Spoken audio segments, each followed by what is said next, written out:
এই পর্যন্ত ভিডিওটা আপনারা সবাই দেখেছেন আমার 7 মান্থের বেবি শাওয়ারের সকালের রিচুয়ালসগুলো কি হয়েছিল। আর এবার চলুন আপনাদের সাথে শেয়ার করব সেদিন দুপুরে কি হয়েছিল। আমার বেবি শাওয়ারের ডেটটা ছিল 25 জানুয়ারি, আর সেটা কিন্তু ছিল একটা ভাইটাল বিয়ের ডেট, বিয়ের নয় আর কি, রিসেপশনের ডেট। আর আমার সাধের দিনটা যেহেতু হঠাৎ করে ঠিক হয়েছে, কারণ আগে অন্য একটা ডেট ঠিক হয়েছিল, পরে হঠাৎ করে চেঞ্জ করে এই ডেটটা ঠিক হয়েছে, সেই যে কারণে কিন্তু আমি আগে থেকে কোনো মেকআপ আর্টিস্ট বুক করতে পারিনি। আর সেদিন সবাই এত বিজি ছিল যে কাউকেই পাওয়া যাচ্ছিল না, এই বোনটাও খুব বিজি ছিল, তবে আমার বলার কারণে সে এসে কিন্তু আমায় এত সুন্দর করে সাজিয়ে দিয়ে গিয়েছে। আর এই সাজটাই আমাকে কেমন লাগছে অবশ্যই আপনারাও জানাবেন। আর এখানে আমাকে সেদিন কি খেতে দেওয়া হয়েছিল চলুন দেখুন। আমি বলেছিলাম না সবই ছিল আমার পছন্দের খাবার, আমি বলে দিচ্ছি কি ছিল। এখানে ছিল 7 রকমের ভাজা, মুড়িঘণ্ট ডাল, সর্ষে ইলিশ, চিংড়ি ভাপা, ট্যাংরা মাছ, আর কাতলা মাছটা কিন্তু আমাকে ভাজাতেই দিয়েছিল।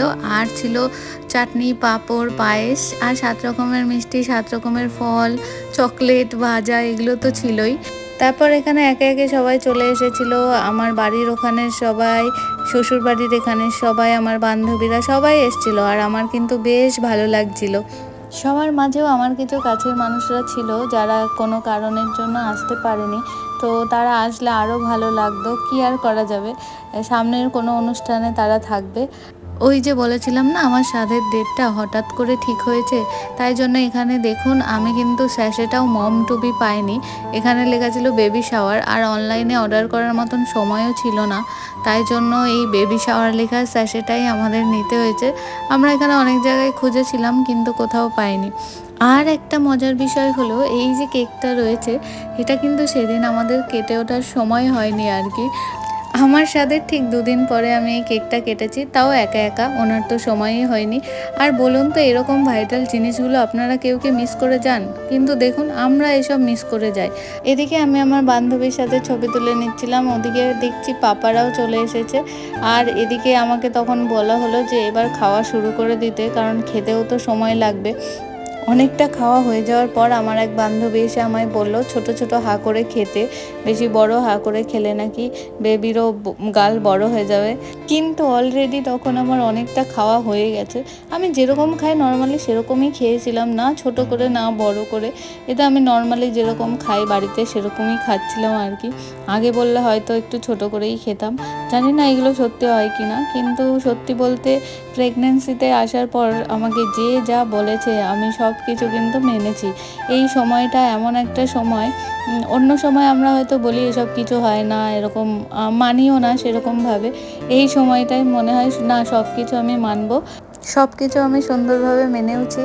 আর সত্যি বলতে তাতে কিন্তু ভালোই হয়। এখানে এতগুলো খাবার আমি যে কখন শেষ করব আমি তো সেটাই ভাবছিলাম, শেষ তো করাই হয়নি, হাফ খেয়ে সব রেখে দিয়েছিলাম। আর এরকম নাকি নিয়ম আছে যে এই খাবারটা রাতে আবার আমাকেই খেতে হবে।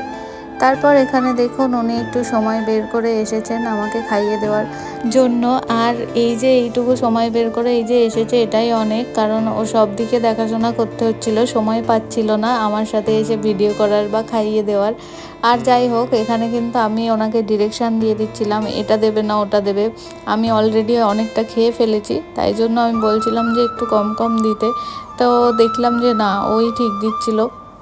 এখানে যা যা খাওয়ার দেওয়া হয়েছিল সবই মোটামুটি অল্প করে হলেও আমি খেয়েছিলাম। যেটা আমি খাইনি সেটা ছিল মাছের মাথাটা। মাছের মাথা আমি বরাবরই খাই না, খাই ছোট মাছের মাথাগুলো খাই, কিন্তু এরকম বড় মাছের মাথা আমি খাই না কোনো দিনই। তো মাছের মাথা নিয়ে আমি ছবি তুলেছি কিন্তু খাওয়া আর হয়নি। আর যেটা খাইনি সেটা ছিল মিষ্টি, মিষ্টিটা আমি খাইনি, একটু পায়েস খেয়েছিলাম। আর এই সব কটা খাবার কিন্তু আমার মা রেঁধেছিল, আর সত্যি বলতে খুব সুন্দর টেস্টি হয়েছিল। সকাল 10টার মধ্যেও কিন্তু মা এতগুলো রান্না আমার জন্য করে ফেলেছিল। আর মায়েদের রান্না তো বরাবরই সুন্দর হয়। আমি তো এখানে অনেকক্ষণ ধরে বসে আছি আর খেয়েই যাচ্ছি, অনেকটা খাওয়াও হয়ে গেছে। তারপর ভাবলাম ওনাকেও একটু খাইয়ে দিই, নইলে জিনিসটা মন্দ দেখাবে। তারপর ওনাকে খাইয়ে দিচ্ছিলাম, বললাম এদিকে আসলে ভালো করে একটু খাওয়াতে পারবো। এই যে এদিকে আসলো, তারপর আমি একটু ওনার গালেও দিলাম খাইয়ে। একটুখানি খেয়েই উনি কিন্তু আবার নিচে চলে গেলেন যেখানে সবাই খাচ্ছিল আর কি। এখানে সবার জন্য একটু সামান্য খাওয়ার ব্যবস্থা করা হয়েছিল। আর যেহেতু উপরের জায়গা ছিল না সেরকম, তাই নিচেই এখানে খাওয়ার ব্যবস্থা করা হয়েছিল। এবার চলে আসি এই অনুষ্ঠানের সব থেকে মজার রিচুয়ালে।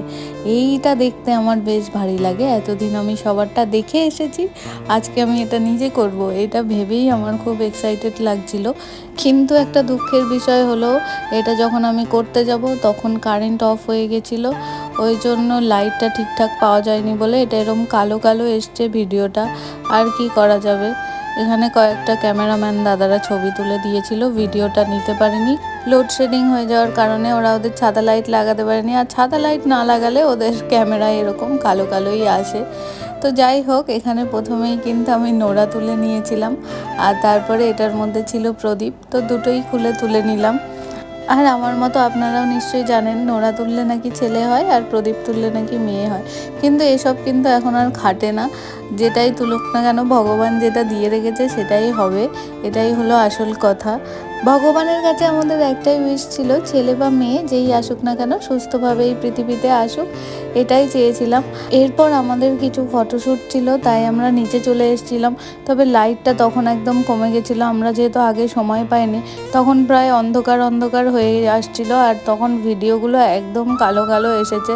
সে যাই হোক, সব মিলিয়ে আমার এই স্বাদের ব্লগটি আপনাদের কেমন লাগলো অবশ্যই জানাবেন। ভালো লাগলে লাইক করে দেবেন, আমার চ্যানেলটি সাবস্ক্রাইব করে দেবেন। ভালো থাকবেন সকলে, বাই।